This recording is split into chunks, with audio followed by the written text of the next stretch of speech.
रामगढ़ नाम का एक गांव था। कोई बहुत बड़ा गांव नहीं था, बस 100-125 घरों की एक छोटी सी बस्ती जो खेतों और जंगलों के बीच में ऐसे बसी थी जैसे कोई माँ अपने बच्चे को आंचल में छुपा कर रखती है। गांव की हवा में एक अजीब सा ठहराव था, एक शांति थी। दिन में लोग खेतों में काम करते, औरतें घर आंगन संभालतीं और बच्चे धूल मिट्टी में खेलते कूदते बड़े होते। शाम होते ही चौपाल पर बड़े बूढ़े हुक्का गुड़गुड़ाते और दुनिया जहां की बातें करते। इसी सीधे साधे गांव में दो यार रहते थे, कालू और भोला। दोस्ती उनकी ऐसी थी कि लोग मिसाल देते थे। दोनों बचपन से साथ खेले, साथ पढ़े और साथ ही जवान हुए। पर जवानी की दहलीज पर कदम रखते रखते दोनों ने जो रास्ता चुना वो गांव के किसी भी सीधे साधे नौजवान का रास्ता नहीं था। दोनों चोर बन गए थे। कालू और भोला में जमीन आसमान का फर्क था। कालू जैसा उसका नाम था वैसा ही उसका मन भी था। मजबूत कदकाठी, पैनी नजरें और दिल पत्थर का। उसे किसी पर दया नहीं आती थी। उसका मानना था कि दुनिया में जीना है तो छीनना पड़ेगा, क्योंकि प्यार से तो कोई एक रोटी भी नहीं देता। वो चोरी को काम समझता था, एक हुनर। रात के अंधेरे में कब, कहाँ और कैसे सेंध लगानी है, इसमें उसका दिमाग किसी माहिर कारीगर की तरह चलता था। वहीं दूसरी तरफ था भोला, दुबला पतला शरीर, हमेशा झुकी हुई नज़रें और दिल ऐसा नरम कि किसी रोते हुए बच्चे को देख ले तो खुद की आंखों में पानी भर आए। वो चोर बना तो था पर दिल से कभी चोर बन नहीं पाया। वो कालू के साथ इसलिए जुड़ा था क्योंकि कालू के सिवा उसका दुनिया में कोई था भी नहीं। बचपन में ही माँ बाप चल बसे थे और कालू के परिवार ने ही उसे पाला पोसा था। वो कालू का एहसानमंद था, उसकी हर बात मानता था, चाहे वो सही हो या गलत। हर चोरी के बाद कालू जहां जीत का जश्न मनाता, वहीं भोला कई कई रातों तक सो नहीं पाता। उसे लगता जैसे उसके हाथ मैले हो गए हैं, जिन्हें वो कितना भी धो ले पर उनकी गंदगी कभी नहीं जाएगी। शुरू शुरू में उन्होंने छोटी मोटी चोरियां की। किसी के खेत से अनाज चुरा लिया, किसी के आंगन में बंधी बकरी खोल लाए या किसी अमीर किसान के घर से घी तेल के कनस्तर उठा लाए। इन छोटी मोटी चोरियों से उनका गुजारा चल जाता था। गांव वालों को शक तो होता था, पर कोई पक्का सबूत ना होने की वजह से कोई कुछ कह नहीं पाता था। कालू इन सब बातों से बेपरवाह रहता था, लेकिन भोला हर शक भरी निगाह से काम चाहता था। जब भी कोई उसे घूर कर देखता तो उसे लगता जैसे उसकी चोरी पकड़ी गई है। उसका चेहरा पसीने से तर हो जाता और जबान लड़खड़ाने लगती। कालू उसे हमेशा डांटता, अरे डरपोक, ऐसे करेगा तो एक दिन पकड़े जाएंगे, सीना चौड़ा करके चल, जब तक कोई रंगे हाथों ना पकड़ ले तब तक हम चोर नहीं हैं। भोला सिर हिला देता, पर उसका डर कम नहीं होता। उसे रात में अजीब अजीब सपने आते। कभी उसे लगता कि गांव वाले उसे पत्थर मार रहे हैं, तो कभी उसे दिखता कि उसकी मरी हुई माँ उसे देखकर रो रही है और कह रही है, बेटा मैंने तो उसे ये दिन देखने के लिए पैदा नहीं किया था। समय बीतता गया। छोटी मोटी चोरियों से अब कालू का मन भर गया था। उसके सपने बड़े थे। वो एक झोपड़ी में अपनी जिंदगी नहीं गुजारना चाहता था। वो शहर जाकर एक बड़ा सा घर खरीदना चाहता था, ठाट बाट से जीना चाहता था। एक दिन दोनों गांव के बाहर नदी किनारे बैठे थे। सूरज डूब रहा था और आसमान में लालिमा छाई हुई थी। कालू ने एक लंबा सा पत्थर पानी में फेंका और बोला, भोला, कब तक ये मुर्गियां और बकरियां चुराते रहेंगे? इससे तो पेट भी ठीक से नहीं भरता। अब कुछ बड़ा करने का वक्त आ गया है। भोला ने सहमी हुई नजरों से उसकी तरफ देखा। बड़ा मतलब? क्या करेगा तू? कालू की आंखों में एक अजीब सी चमक थी, एक खतरनाक चमक। उसने धीरे से कहा, गांव के मंदिर पर हाथ साफ करेंगे। ये सुनते ही भोला के पैरों तले जमीन खिसक गई। वो हक्का बक्का होकर कालू को देखने लगा। उसके मुंह से सिर्फ इतना निकला, मंदिर? अरे कालू तो पागल हो गया है क्या? भगवान के घर में चोरी? ये तो पाप है, घोर पाप। कालू जोर से हंसा। उसकी हंसी में मजाक था और भोला की बातों पर तरस भी। पाप पुण्य ये सब अमीरों के चोचले हैं भोला। भगवान अगर होता तो क्या हमें इस गरीबी में पैदा करता? क्या वो देखता नहीं कि हम कैसे एक एक रोटी के लिए तरसते हैं? और उस मंदिर में देख, सोने चांदी का कितना चढ़ावा आता है। देवी माँ की मूर्ति पर सोने का मुकुट है, गले में हार है। वो सब पत्थर की मूरत के किस काम का? हमारे काम आएगा। एक बार वो सब हाथ लग गया तो हमारी 7 पुश्ते बैठकर खाएंगी। फिर हमें कोई चोर नहीं, सेठ जी कहकर बुलाएगा। कालू ने भोला के कंधे पर हाथ रखकर उसे समझाने की कोशिश की। सोच भोला सोच, एक रात की मेहनत और पूरी जिंदगी का आराम। तुझे तेरी वो मरी हुई माँ की कसम, मेरा साथ दे दे। मैं वादा करता हूँ ये हमारी आखिरी चोरी होगी। इसके बाद हम ये सब काम छोड़कर इज्जत की जिंदगी जिएंगे। माँ की कसम सुनकर भोला कमजोर पड़ गया। उसकी आंखों के सामने अपनी माँ का धुंधला सा चेहरा घूमने लगा, जो हमेशा उसे एक अच्छा इंसान बनने को कहती थी। लेकिन दूसरी तरफ कालू था, उसका दोस्त, उसका भाई, जिसने उसे हमेशा सहारा दिया था। वो एक अजीब कश्मकश में फंस गया। एक तरफ पाप का डर था, दूसरी तरफ दोस्ती का वास्ता। कई दिनों तक भोला बेचैन रहा। उसे न दिन में चैन मिलता, न रात में नींद आती। वो जब भी आंखें बंद करता उसे मंदिर की देवी माँ की मुस्कुराती हुई मूरत दिखाई देती। उसे लगता जैसे माँ कह रही हो, भोला तू ऐसा नहीं कर सकता। वो कालू को मना करने की बहुत कोशिश करता, पर कालू के दिमाग पर तो बड़ा आदमी बनने का भूत सवार था। उसने पूरी योजना बना ली थी। अमावस्या की रात जब चारों तरफ घना अंधेरा होगा तब वो अपने काम को अंजाम देंगे। मंदिर गांव के बाहर था और रात में वहां सिर्फ एक बूढ़ा पुजारी सोता था जिसे ऊंचा सुनाई देता था।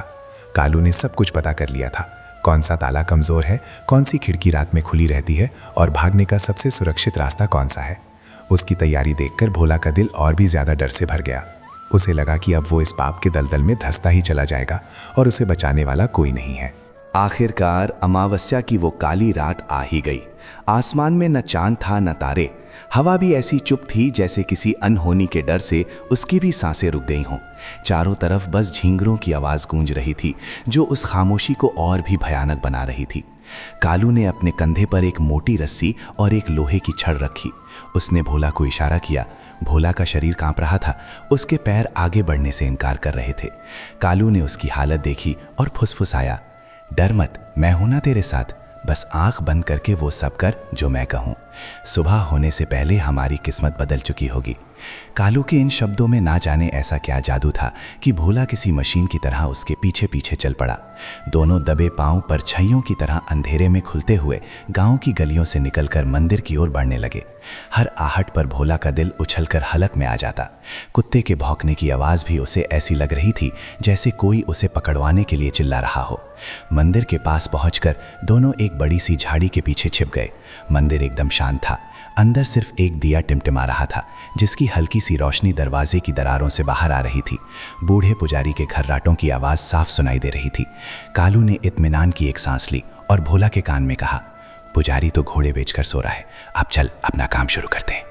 कालू ने लोहे की छड़ निकाली और मंदिर के पिछवाड़े की छोटी सी खिड़की के पास पहुंच गया। खिड़की पुरानी और कमज़ोर थी। 2-4 झटकों में ही कालू ने उसे उखाड़ दिया। अब अंदर जाने की बारी थी। खिड़की बहुत छोटी थी, उसमें से सिर्फ एक दुबला पतला आदमी ही निकल सकता था। कालू ने भोला की तरफ देखा। जा भोला, अंदर जा और दरवाजे की कुंडी खोल दे।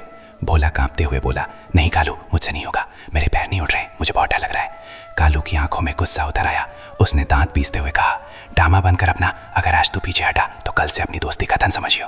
और याद रख, इस चोरी के बारे में जितना मैं जानता हूँ उतना तू भी जानता है। अगर मैं पकड़ा गया तो तेरा नाम सबसे पहले लूंगा। ये धमकी काम कर गई। दोस्ती टूटने और पकड़े जाने का डर भगवान के डर पर भारी पड़ गया। भोला ने अपनी आंखें कसकर बंद की और किसी तरह खिड़की के रास्ते मंदिर के अंदर कूद गया। अंदर गर्भगृह में घुसते ही उसके शरीर में एक अजीब सी सिहरन दौड़ गई। हवा में चंदन और फूलों की मिलीजुली खुशबू थी। दिए की पीली रोशनी में देवी माँ की सोने की मूरत चमक रही थी। मूर्ति के चेहरे पर एक शांत और सौम्य मुस्कान थी। भोला को एक पल के लिए ऐसा लगा जैसे माँ उसे ही देख रही हैं और उनकी आंखों में गुस्सा नहीं बल्कि एक अजीब सी उदासी है। उसके हाथ पैर जैसे जम गए। वो वहीं मूर्ति के सामने पत्थर का बन गया। बाहर से कालू उसे आवाज दे रहा था, अबे ओए, क्या कर रहा है अंदर, जल्दी दरवाजा खोल। कालू की आवाज सुनकर भोला जैसे नींद से जागा। उसने कांपते हाथों से दरवाजे की कुंडी खोली। कालू बिजली की तेजी से अंदर आया। उसके हाथ में एक बड़ी सी बोरी थी। उसने आते ही गर्भगृह का जायजा लिया। उसकी नजरें किसी भूखे भेड़िए की तरह देवी माँ के गहनों पर टिकी थीं। उसने जरा भी देर नहीं की और मूर्ति पर झपट्टा मारा। कालू बेरहमी से मूर्ति पर से एक एक गहना उतारने लगा। सोने का मुकुट, गले का हार, कानों की बालियां, नथ, हाथों के कंगन, सब कुछ उसने खींच खींच कर उतार लिया और बोरी में भरने लगा।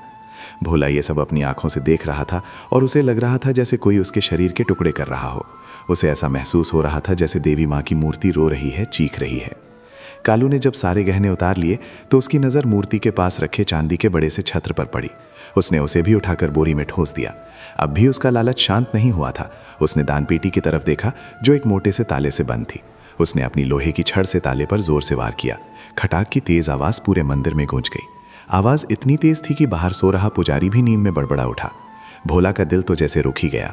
उसे लगा बस अब पकड़े गए। कालू ने जल्दी से दानपेटी का सारा पैसा भी बोरी में भरा और भोला का हाथ पकड़कर उसे बाहर की तरफ खींचा। भाग भोला, जल्दी भाग। दोनों मंदिर से बाहर निकलकर अंधेरे में ऐसे दौड़े जैसे उनके पीछे मौत पड़ी हो। वो तब तक दौड़ते रहे जब तक उनकी सांसें नहीं उखड़ने लगीं। गांव से बहुत दूर जंगल में एक पुरानी टूटी फूटी बावड़ी थी। किसी को उस जगह के बारे में पता नहीं था। कालू ने चोरी का सारा माल उसी बावड़ी में एक गहरे गड्ढे में छुपा दिया। उसने भोला से कहा, जब तक मामला शांत नहीं हो जाता हम इस माल को हाथ नहीं लगाएंगे। 6 महीने साल भर बाद जब सब लोग इस चोरी को भूल जाएंगे, तब हम इसे निकालकर शहर चले जाएंगे और अपनी नई जिंदगी शुरू करेंगे। कालू के चेहरे पर एक गहरी संतुष्टि थी, एक बड़ी जीत का सुकून था। उसने अपनी जिंदगी की सबसे बड़ी चोरी को सफलतापूर्वक अंजाम दे दिया था। लेकिन भोला की हालत बहुत खराब थी। उसका पूरा शरीर अभी भी कांप रहा था। उसे लग रहा था जैसे देवी माँ की वो उदास आंखें अभी भी उसका पीछा कर रही थी। उसे कालू की बातें सुनाई तो दे रही थीं, पर उसके दिमाग में कुछ भी नहीं जा रहा था। उसके कानों में बस मंदिर का वो सन्नाटा, पुजारी के खर्राटों की आवाज़ और ताला टूटने का वो खटाक का शोर गूंज रहा था। पाप का बोझ शायद ऐसा ही होता है जो इंसान को अंदर से खोखला कर देता है। उसे नहीं पता था कि हिसाब तो उसी रात से शुरू हो चुका था, बस उसका तरीका अलग था।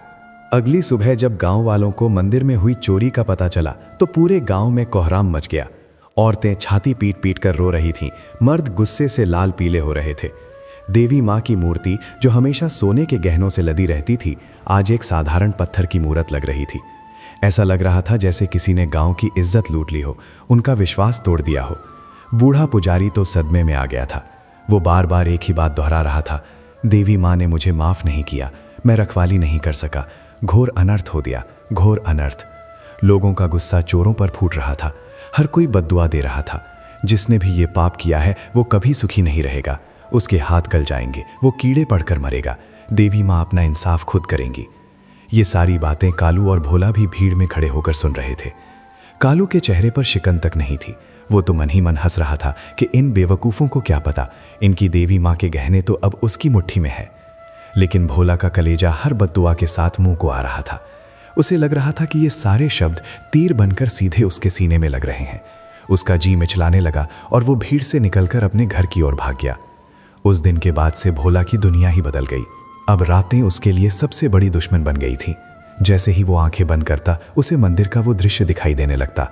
कभी उसे देवी माँ की मूर्ति खून के आंसू रोती हुई दिखती, तो कभी उसे बूढ़े पुजारी का बेबस चेहरा नजर आता। उसे हर आहट पर लगता कि कोई उसे पकड़ने आ रहा है। अगर दरवाजे पर कोई हल्की सी दस्तक भी देता तो वो बुरी तरह चौंक जाता। उसने खाना पीना लगभग छोड़ ही दिया था। उसका शरीर दिन ब दिन सूखता जा रहा था। गांव वाले समझते कि शायद उसे कोई बीमारी लग गई है, पर उसकी बीमारी तो उसके अंदर थी, उसके मन में थी, जिसे कोई हकीम या वैद्य ठीक नहीं कर सकता था। पाप का कीड़ा उसे अंदर ही अंदर खाए जा रहा था। कालू उसे कई बार समझाता, क्यों अपनी जान का दुश्मन बना हुआ है? जो हो गया सो हो गया, अब भूल जा सब कुछ और आगे की सोच।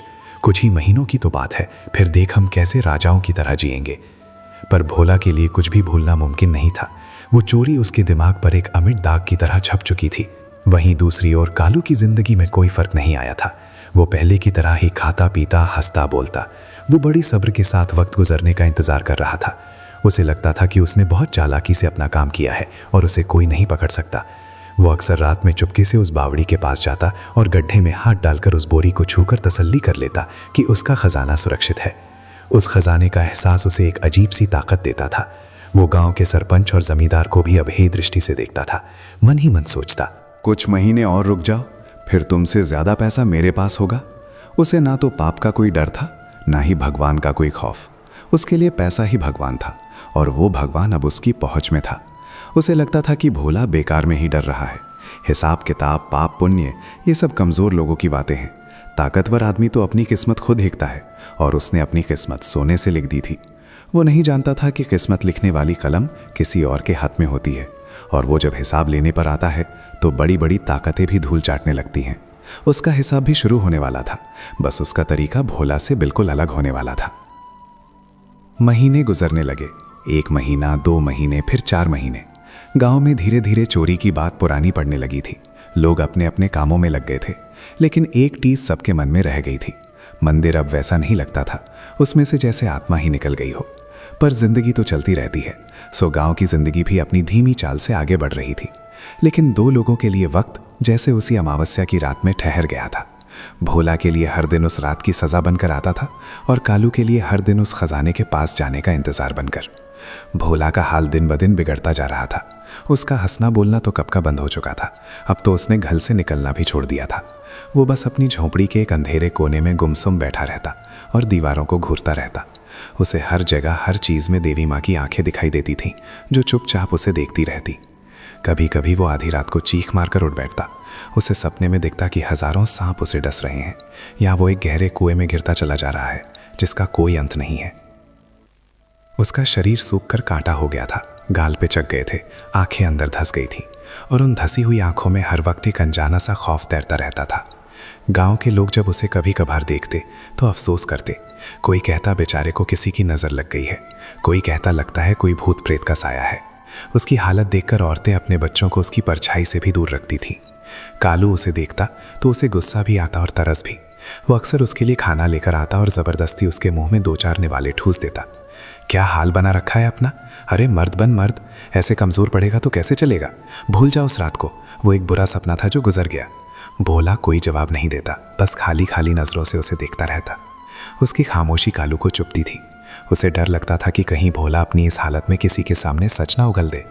वो उसे समझाता धमकाता, पर भोला पर किसी बात का कोई असर नहीं होता था। वो तो जैसे जीती जागती लाश बन गया था जो बस सांसें ले रहा था। दूसरी तरफ कालू की दुनिया मज़े में कट रही थी। उसके अंदर का चोर अब शांत था क्योंकि उसे अपना इनाम मिल चुका था। वो अब बड़े इत्मीनान से रहता। दान पेटी से जो थोड़े बहुत पैसे मिले थे उनमें से वो कभी कभार खर्च कर लेता। कभी अच्छे कपड़े खरीदता तो कभी शहर जाकर बढ़िया खाना खाता। वो गांव वालों के सामने ऐसा दिखाता जैसे उसे कहीं से कोई काम मिल गया है। उसका शरीर और भी मजबूत हो गया था, चेहरे पर एक नई चमक आ गई थी। वो मन ही मन खुद पर बहुत गर्व करता था। वो सोचता कि उसने कितनी सफाई से सब कुछ किया, कोई उसे पकड़ नहीं सका। वो अक्सर रात के सन्नाटे में उस बावड़ी पर जाता, गड्ढे में हाथ डालकर उस ठंडी ठंडी बोरी को महसूस करता और उसके दिल को एक अजीब सा सुकून मिलता। सोना और चांदी की वो ठंडक उसे दुनिया की सबसे बड़ी ताकत का एहसास कराती थी। वो भोला की बेवकूफ़ी पर हंसता, कैसा पागल है, हाथ में दौलत है और ये है कि मौत को गले लगा रहा है। अरे पाप पुण्य कुछ नहीं होता, सब मन का वहम है। असली चीज़ है पैसा और वो हमारे पास है। लेकिन कहते हैं ना, ऊपर वाले की लाठी में आवाज़ नहीं होती। जब वो हिसाब लेना शुरू करता है तो इंसान को पता भी नहीं चलता कि चोट कहाँ से और कैसे लग रही है। उस साल गर्मी के बाद बारिश नहीं हुई। सावन का महीना सूखा निकल गया। भादों में भी आसमान की तरफ आंखें लगाए लोग थक गए, पर बादल का एक टुकड़ा भी नहीं दिखा। गांव के तालाब और पोखर सूखने लगे। कुओं का पानी नीचे और नीचे चला गया। खेतों की ज़मीन में बड़ी बड़ी दरारें पड़ गईं, जैसे धरती प्यास से अपना सीना फाड़ रही हो। जो फसलें बोई गई थीं वो खेतों में ही पीली पड़कर जलने लगी। मवेशी बिना चारे पानी के तड़पने लगे। गांव पर जैसे किसी ने अकाल का श्राप दे दिया हो। शुरू शुरू में लोगों को लगा कि मौसम का मिजाज है, बदल जाएगा, पर जब महीनों गुजर गए और हालात बद से बदतर होते गए तो लोगों के मन में पुरानी बात फिर से ताज़ा हो गई। एक दिन शाम को चौपाल पर गांव के बड़े बूढ़े बैठे थे। सबके चेहरे पर चिंता और परेशानी की लकीरें थीं। तभी एक बुजुर्ग ने ठंडी आह भरकर कहा, ये सब देवी माँ का प्रकोप है। जब से उनके घर में डाका पड़ा है तब से उन्होंने हम सब से मुंह फेर लिया है। वो हमसे नाराज़ हैं, बहुत नाराज़। ये बात जैसे सबके मन में दबी हुई थी, आज ज़बान पर आ गई। एक दूसरे आदमी ने कहा, हाँ सही कहते हो काका, जब तक गांव की इज्जत वापस नहीं आती, जब तक चोरों को सज़ा नहीं मिलती, तब तक देवी माँ शांत नहीं होंगी। उनका गुस्सा हम सब गांव वालों को झेलना पड़ेगा। अब तो हर तरफ यही बातें होने लगी। हर घर में, हर गली में लोग उन चोरों को कोसते। भगवान करे उन पापियों का वंश तक ना चले जिन्होंने हमारे अन्नदाता को ही लूट लिया। उन्हें पानी की एक एक बूंद के लिए तरसना पड़ेगा।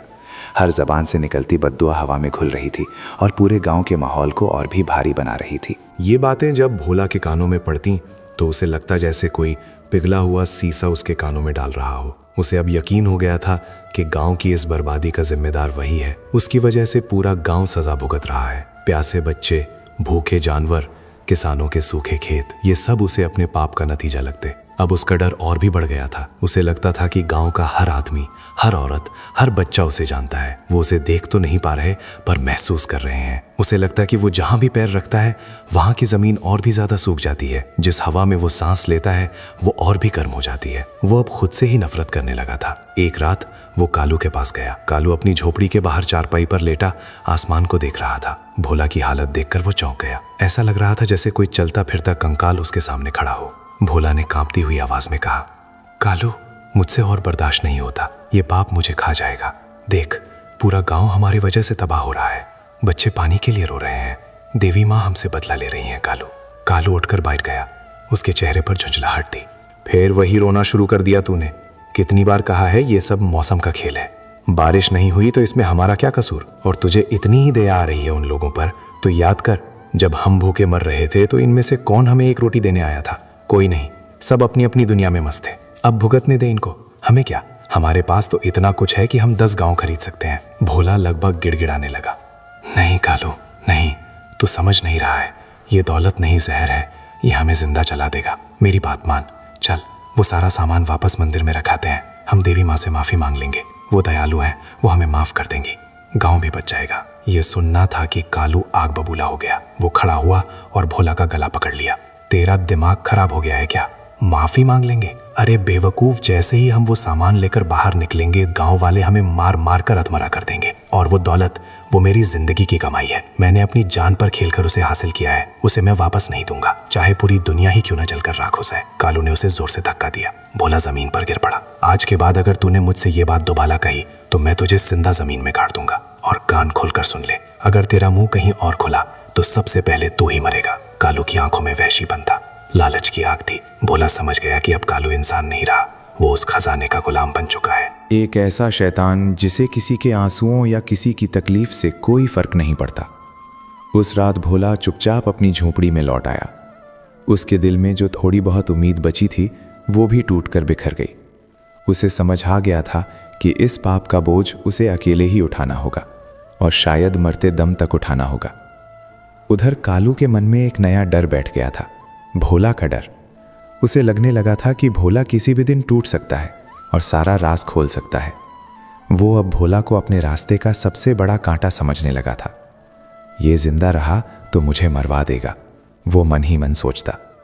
उसके दिमाग में अब खतरनाक ख्याल आने लगे थे। वो सोचने लगा था कि कैसे भोला को हमेशा के लिए रास्ते से हटा दिया जाए। जो हाथ कभी एक दूसरे का सहारा थे, अब उन्हीं में से एक हाथ दूसरे की जिंदगी लेने के बारे में सोचने लगा था। पाप का हिसाब लेने का तरीका बड़ा अजीब होता है। वो पहले इंसान के अंदर की इंसानियत को मारता है। भोला की इंसानियत उसे अंदर सिखा रही थी और कालू की इंसानियत को उसका लालच निगल चुका था। दोनों ही अपने अपने तरीके से जल रहे थे, बस आग अलग अलग थी। एक पश्चाताप की आग में जल रहा था तो दूसरा लालच और डर की आग में।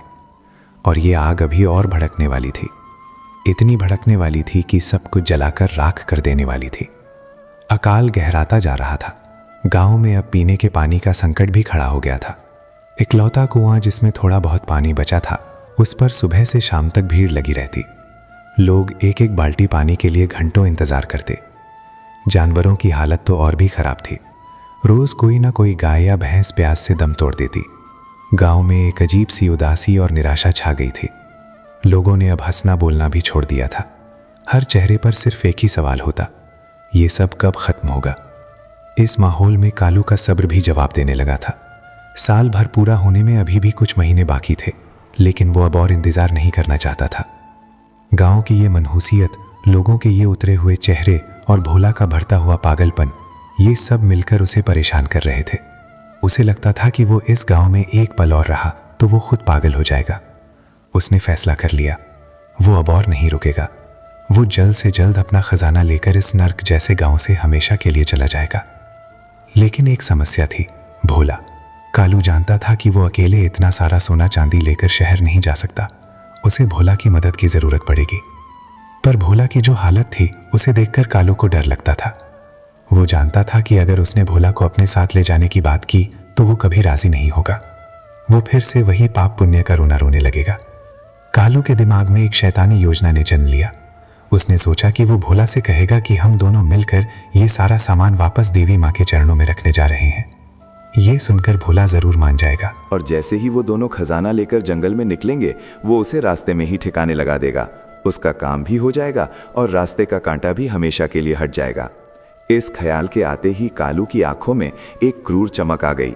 दोस्ती, एहसान, बचपन की यादें, सब कुछ उसके लालच के नीचे दब चुका था। एक रात वो भोला की झोपड़ी में गया। भोला एक कोने में बैठा शून्य में ताक रहा था। कालू उसके पास जाकर बैठ गया और उसके कंधे पर हाथ रखा। भोला मेरे भाई, उसकी आवाज़ में बनावटी प्यार और हमदर्दी थी। मैं तेरी हालत और नहीं देख सकता, और ना ही इस गांव की। तू ठीक कहता था, ये सब हमारे पापों का ही फल है। मैंने बहुत सोचा और फैसला किया है कि हम देवी माँ का सामान उन्हें लौटा देंगे। ये सुनते ही भोला की बुझी हुई आंखों में जैसे एक दिया जल उठा। उसने अविश्वास से कालू की तरफ देखा। सच कह रहा है कालू? तू सच में ऐसा करेगा? हाँ मेरे भाई, सच कह रहा हूँ, कालू ने बड़े अपनेपन से कहा। आज रात जब सारा गांव सो जाएगा तब हम उस बावड़ी से खजाना निकालेंगे और चुपचाप मंदिर में रख के आ जाएंगे। फिर सुबह होने से पहले ही हम दोनों ये गांव छोड़कर कहीं दूर चले जाएंगे एक नई जिंदगी शुरू करने। यहाँ रहे तो गांव वाले हमें जीने नहीं देंगे। भोला की आंखों से आंसू बहने लगे। वो कालू के पैरों में गिर पड़ा। तूने मुझे बचा लिया कालू, तूने पूरे गांव को बचा लिया। मैं जानता था मेरा दोस्त इतना पत्थर दिल नहीं हो सकता। कालू ने उसे उठाकर गले लगा लिया, जबकि मन ही मन वो उसकी मौत की तैयारी कर रहा था। आधी रात के बाद जब चारों तरफ गहरा सन्नाटा पसर गया, दोनों अपनी अपनी झोपड़ियों से निकले। आसमान में आज हल्का सा चांद था, जिसकी पीली रोशनी में रास्ते धुंधले धुंधले नजर आ रहे थे। वो दबे पांवों उस टूटी फूटी बावड़ी की तरफ चल पड़े। भोला के मन में आज कोई डर नहीं था। उसे लग रहा था जैसे आज उसकी जिंदगी का सबसे बड़ा बोझ उतरने वाला है। वो खुश था। उसे लग रहा था कि सुबह जब गांव वाले उठेंगे और मंदिर में देवी माँ के गहने वापस देखेंगे तो उनकी खुशी का ठिकाना नहीं रहेगा। शायद देवी माँ खुश होकर बारिश भी कर दें। वो इन्हीं ख्यालों में खोया हुआ था। उसे कालू के इरादों की भनक तक नहीं थी। उसे क्या पता था कि जिस दोस्त को वो भगवान समझ रहा है वही आज उसका काल बनकर उसके साथ चल रहा है। बावड़ी पर पहुंचकर कालू ने गड्ढे से वो भारी बोरी बाहर निकाली। उसने बोरी को अपनी पीठ पर लादा। चल भोला, अब जल्दी करते हैं। दोनों जंगल के रास्ते से मंदिर की ओर बढ़ने लगे। रास्ता सुनसान और डरावना था। पेड़ों की परछाइयां ऐसी लग रही थीं जैसे कोई भूत हाथ फैलाए खड़े हों। थोड़ी दूर चलने के बाद एक घनी जगह पर कालू रुक गया। उसने अपनी पीठ से बोरी उतारी। जरा दम ले लूं, बहुत भारी है। भोला भी उसके पास रुक गया। वो चांद की रोशनी में कालू का चेहरा देखने की कोशिश कर रहा था। कालू ने जमीन पर पड़ी एक मोटी सी लकड़ी उठाई। क्या हुआ कालू, रुक क्यों गया? भोला ने पूछा। कालू ने कोई जवाब नहीं दिया। उसने वो लकड़ी दोनों हाथों से मजबूती से पकड़ ली और धीरे धीरे भोला की तरफ बढ़ने लगा। उसकी आंखों में वही वहशीपन था जो भोला ने उस दिन उसकी झोंपड़ी में देखा था। भोला को अब खतरा महसूस हुआ। कालू, ये तो क्या कर रहा है? उसकी आवाज में घबराहट थी। कालू धीरे से हंसा। एक ऐसी हंसी जिसे सुनकर किसी की भी रूह कांप जाए। तो बहुत बड़ा बोझ बन गया है मेरे लिए भोला। तुझे लगता था कि मैं इतनी बड़ी दौलत वापस कर दूंगा? पागल है तू। ये कहते हुए उसने पूरी ताकत से वो लकड़ी भोला के सिर पर दे मारी। भोला चीख भी नहीं सका। उसके मुंह से सिर्फ एक हल्की सी आह निकली और वो जमीन पर ढेर हो गया। उसके सिर से खून का फव्वारा फूट पड़ा। कालू ने एक बार भी उसकी तरफ मुड़कर नहीं देखा। उसने जल्दी से खजाने की बोरी उठाई और जितनी तेजी से भाग सकता था शहर की ओर जाने वाले रास्ते पर भाग खड़ा हुआ। उसने अपने पीछे सिर्फ अपने दोस्त की लाश ही नहीं छोड़ी थी, बल्कि अपनी इंसानियत, अपनी दोस्ती और अपनी ज़मीर को भी उसी जंगल में दफन कर दिया था। वो भाग रहा था एक नई जिंदगी की तरफ, एक अमीर भविष्य की तरफ। उसे लग रहा था कि उसने अपने रास्ते के आखिरी कांटे को भी निकाल फेंका है। अब उसे कोई नहीं रोक सकता। लेकिन वो ये भूल गया था कि पाप का हिसाब सिर्फ भगवान ही नहीं लेता। कभी कभी वो इंसान के लालच और वहम के जरिए भी अपना काम करता है। कालू पूरी रात चलता रहा। सुबह की पहली किरण फूटने तक वो गांव से बहुत दूर निकल चुका था। वो एक छोटे से कस्बे में पहुंचा। वहां उसने कुछ पैसे देकर एक बैलगाड़ी किराए पर ली और बड़े शहर की तरफ चल पड़ा। पूरे रास्ते वो अपनी आने वाली जिंदगी के सपने देखता रहा। वो एक बड़ा सा महल जैसा घर खरीदेगा, नौकर जाकर रखेगा और पूरी जिंदगी ऐश करेगा। उसे एक बार भी भोला का ख्याल नहीं आया। उसके लिए भोला एक ऐसा अध्याय था जो खत्म हो चुका था। 2 दिन के सफर के बाद वो शहर पहुंच गया। शहर की चकाचौंध देखकर उसकी आंखें खुली की खुली रह गईं। ऊंची ऊंची इमारतें, गाड़ियों का शोर, लोगों की भीड़। ऐसा लग रहा था जैसे वो किसी दूसरी ही दुनिया में आ गया हो। उसने एक छोटी सी सराय में कमरा लिया और सबसे पहले खजाने की बोरी को बिस्तर के नीचे छुपाया। अगले कुछ दिन उसने शहर को समझने में बिताए। फिर एक दिन वो एक बड़े सुनार की दुकान पर गया। उसने बोरी में से एक छोटा सा सोने का कंगन निकाला और सुनार के सामने रख दिया। सेठ जी, इसे बेचना है। सुनार ने कंगन को हाथ में लेकर परखा। वो समझ गया कि ये माल चोरी का है और बनाने वाले हाथ किसी गांव के कारीगर के हैं। लेकिन सुनार भी लालची था। उसने सोचा, मुझे क्या, मुझे तो सस्ते में माल मिल रहा है। उसने कालू से बहुत कम दाम में वो कंगन खरीद लिया। कालू को भी लगा कि उसे अच्छे पैसे मिल गए हैं, क्योंकि उसने अपनी जिंदगी में इतने पैसे एक साथ कभी नहीं देखे थे। अब तो ये रोज का काम हो गया। कालू हर 2-4 दिन में कोई ना कोई गहना लेकर सुनार के पास जाता और उसे बेचकर पैसे ले आता। उसने अच्छे कपड़े खरीद लिए, बढ़िया जगह पर रहने लगा और अच्छा खाना खाने लगा। पैसे की ताकत अब उसके सिर चढ़कर बोल रही थी। वो खुद को राजा समझने लगा था। लेकिन जैसे जैसे खजाना खाली हो रहा था, कालू के मन में एक नया डर पैदा होने लगा। उसे लगने लगा कि ये पैसा तो एक दिन खत्म हो जाएगा, फिर क्या होगा। ये ख्याल उसे रात रात भर सोने नहीं देता था। अब उसे पैसों से प्यार हो गया था। वो उसे खोना नहीं चाहता था। उसका लालच अब और भी बढ़ गया था। उसने बाकी बचे हुए गहनों को बेचने का इरादा छोड़ दिया। वो उन्हें अपने पास रखना चाहता था, हमेशा के लिए। वो उन गहनों को एक संदूक में बंद करके रखता और दिन में कई कई बार उन्हें खोलकर देखता। उन्हें छूता, उनसे बातें करता। तुम सब मेरे हो, सिर्फ मेरे, मैं तुम्हें किसी को नहीं दूंगा। वो एक अजीब से वहम का शिकार होने लगा था। उसे अब हर किसी पर शक होता था। उसे लगता था कि हर कोई उसके खजाने के बारे में जानता है और उसे चुराना चाहता है। अगर कोई उसकी तरफ घूर कर देख भी लेता तो उसे लगता कि वो चोर है। वो रात में ठीक से सो नहीं पाता था। हल्की सी आहट पर भी वो चौंक कर उठ बैठता और अपने संदूक को टटोलने लगता। उसने लोगों से मिलना जुलना बंद कर दिया। वो बस अपने कमरे में बंद रहता, अपने खजाने के साथ। जिस दौलत के लिए उसने चोरी की, अपने दोस्त को मारा, वही दौलत अब उसके लिए एक जेल बन गई थी। एक ऐसी जेल जिसका पहरेदार वो खुद था। पाप का हिसाब बड़े अजीब तरीके से हो रहा था। उसे ना तो पुलिस ने पकड़ा, ना किसी ने उसे सजा दी। उसकी अपनी दौलत, उसका अपना लालच ही उसे सजा दे रहा था। वो अंदर ही अंदर घुट रहा था, जल रहा था। बाहर से वो एक अमीर आदमी था, पर अंदर से वो एक बेहद डरा हुआ, अकेला और कंगाल इंसान बन चुका था। उसकी जिंदगी का सुकून छिन चुका था और ये तो बस शुरुआत थी। हिसाब का असली पन्ना तो अभी खुलना बाकी था। समय बीतता गया। कालू शहर में रहते हुए भी किसी कैदी की तरह जिंदगी गुजार रहा था। उसका एक ही काम था, अपने खजाने की हिफाजत करना। उसकी हालत दिन ब दिन खराब होती जा रही थी। डर और वहम ने उसे मानसिक रूप से बीमार कर दिया था। अब उसे हर रात सपने में भोला दिखाई देने लगा था। कभी भोला खून से लथपथ उसके सामने खड़ा होता और पूछता, क्यों मारा मुझे कालू? तो कभी वो हंसता और कहता, देख, तूने दौलत तो पाली पर सुकून खो दिया। कालू चीखें मारकर नींद से जाग जाता और पसीने में तरबतर हो जाता। उसे अपनी परछाई से भी डर लगने लगा था। उसे हर वक्त लगता कि कोई उसका पीछा कर रहा है, कोई उसे देख रहा है। वो गलियों में चलते चलते अचानक पीछे मुड़कर देखने लगता। लोग उसे पागल समझते और उससे दूर रहते। जिस पैसे ने उसे अमीर बनाया था, उसी पैसे ने उसे दुनिया में एकदम अकेला कर दिया था। उधर रामगढ़ गांव में हालात और भी बदतर हो गए थे।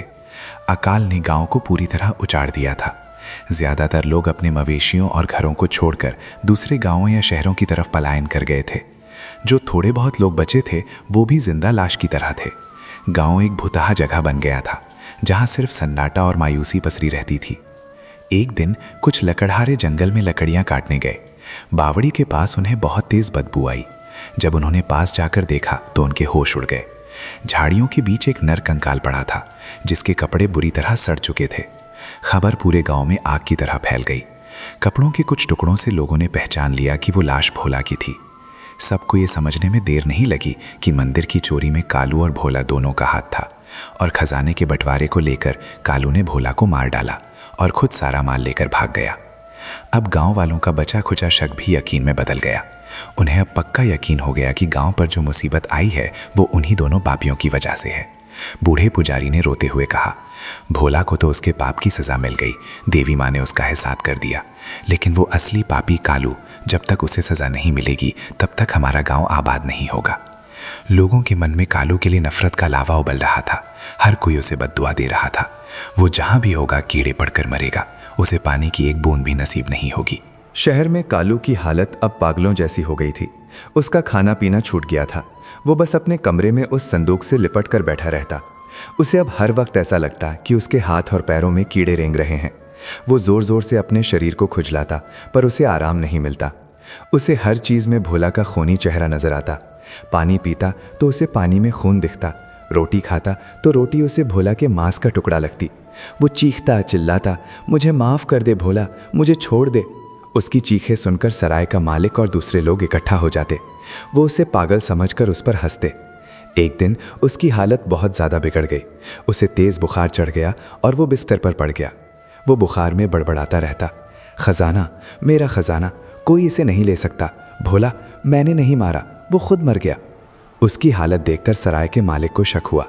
उसने चुपके से पुलिस को खबर कर दी। पुलिस आई और जब उन्होंने कालू के कमरे की तलाशी ली तो बिस्तर के नीचे से वो संदूक बरामद हुआ। संदूक खोलते ही पुलिस वालों की आंखें भी चौंधिया गईं। उसमें देवी माँ के वही गहने थे। सच सामने आ चुका था। पुलिस ने कालू को गिरफ्तार कर लिया, लेकिन कालू की हालत इतनी ख़राब थी कि उसे जेल की जगह अस्पताल में भर्ती कराना पड़ा। वो अब किसी को पहचान नहीं पा रहा था। वो बस एक ही रट लगाए हुए था, मेरे हाथ कर रहे हैं, देखो इनमें कीड़े पड़ गए हैं, मुझे बचा लो। डॉक्टर भी उसकी बीमारी समझ नहीं पा रहे थे। उसके शरीर पर कोई घाव नहीं था, कोई कीड़ा नहीं था, पर उसे ऐसा महसूस होता था जैसे हज़ारों कीड़े उसके जिंदा जिस्म को खा रहे हैं। ये उसके मन का वहम था, उसके पाप का एहसास था जो उसे तिल तिल कर मार रहा था।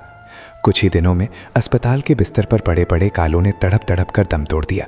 उसने आखिरी सांस तक न तो उस दौलत का एक टुकड़ा खर्च किया, ना ही उसे जिंदगी का एक पल सुकून मिला। जिस दौलत के लिए उसने पाप की सारी हदें पार कर दी थी, वो दौलत आखिर में उसके किसी काम ना आई। वो खाली हाथ आया था और खाली हाथ ही चला गया। बस अपने साथ ले गया तो पाप का एक ऐसा बोझ जिसका हिसाब उसे शायद मरने के बाद भी चुकाना था।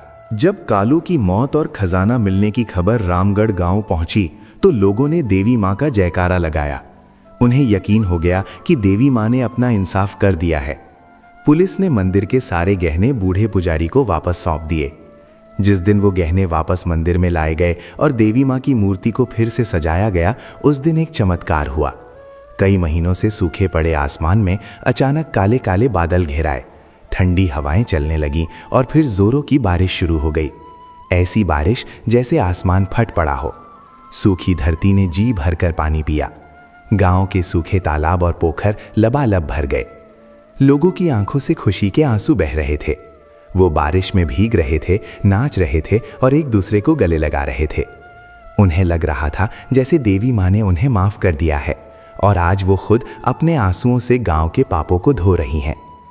कहानी यहीं खत्म होती है, पर एक सवाल छोड़ जाती है, पाप का हिसाब कैसे होता है?